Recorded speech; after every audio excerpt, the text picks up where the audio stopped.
The Netflix docu-series Wild Wild Country continues to make waves around the world.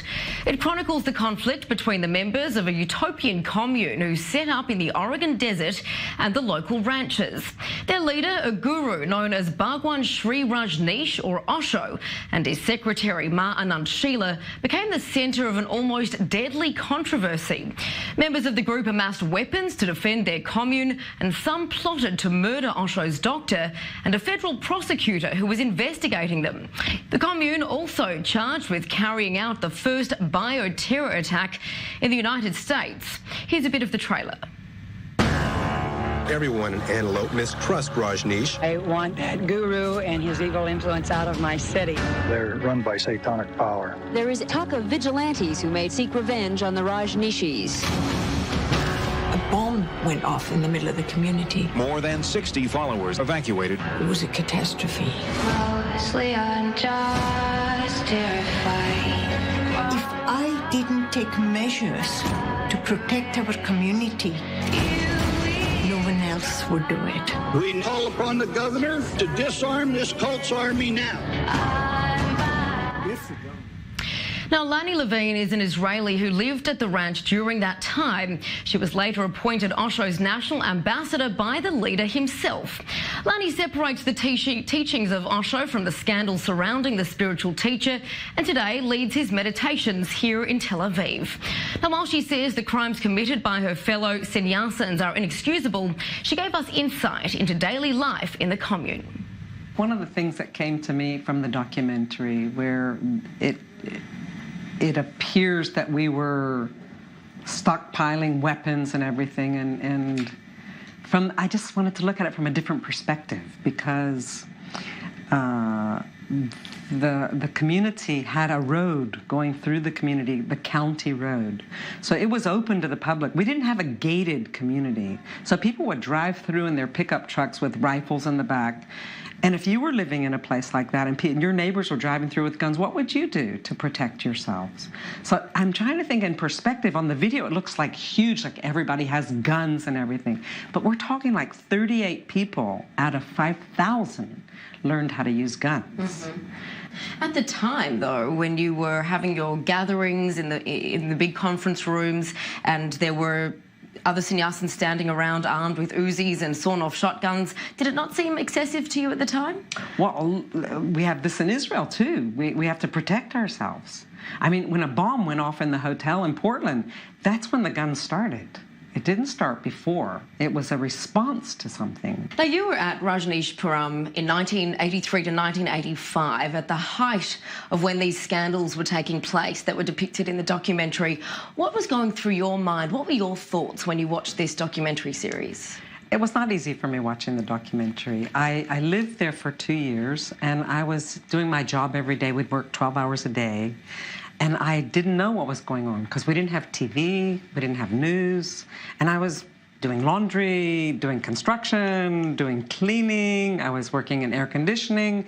I wasn't part of the group of people running the place. Right. So I had no idea. And the shock, it was such a mixture for me. So you say you didn't have TVs and you had no idea that this was happening at the time.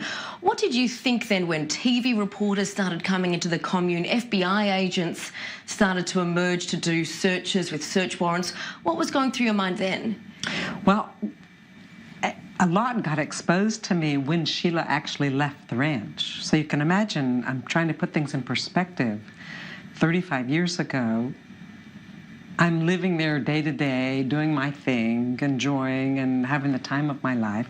And then all of a sudden, in the middle of the night, she leaves. And the next day, the press is invited in. So it was shocking. Mm-hmm. And I actually left a few days after she left, because I couldn't believe that this was happening. Sure. So I came back to Israel. I was living in Israel before coming to Osho. And it was while I was in Israel I discovered that Osho was arrested. So then I went back to the ranch and lived there for another month. So it was I don't know, it was like the carpet being pulled out from under you. Sure. But you continue to teach Osho's meditations and live by the values that he taught you in that commune. Do you separate what happened then with the group of people that were arrested for committing those crimes? Osho himself was arrested, and you continue to teach his kind of teachings. How do you separate those? Yes, because I was into the experience. I wish, the documentary depicted the conflict of here we were we were in an experiment to bring a new consciousness, how to live in meditation.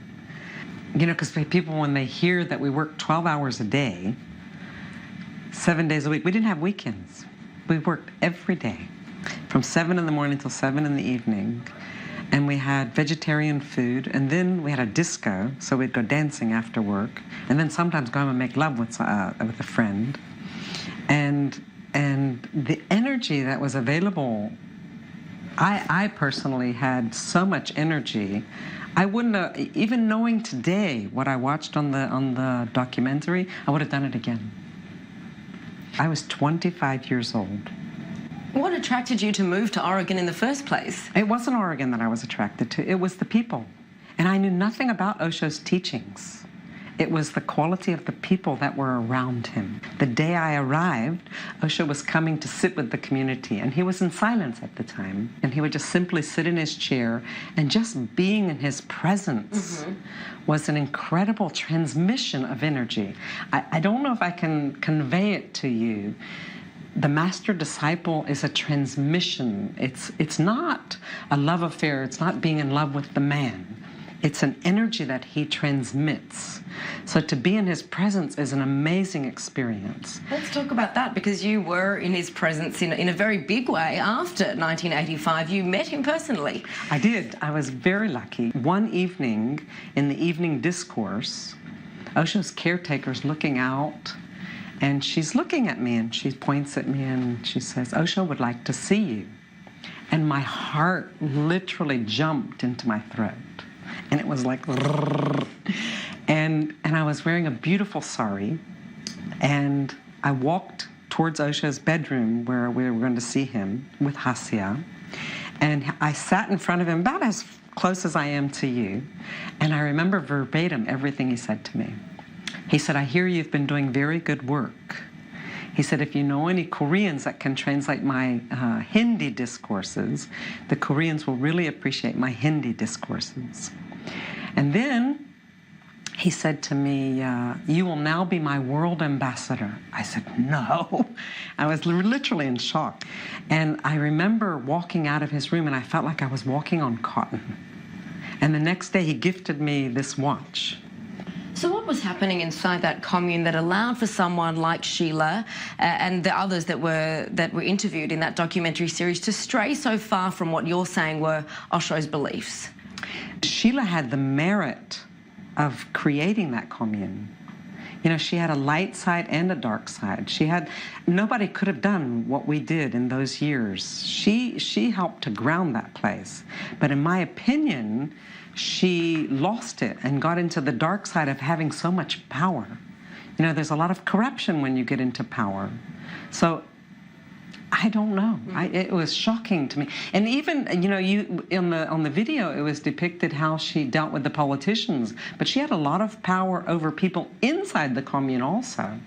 So if you didn't listen to what she said or didn't say yes, she had the power to kick you out of the ranch.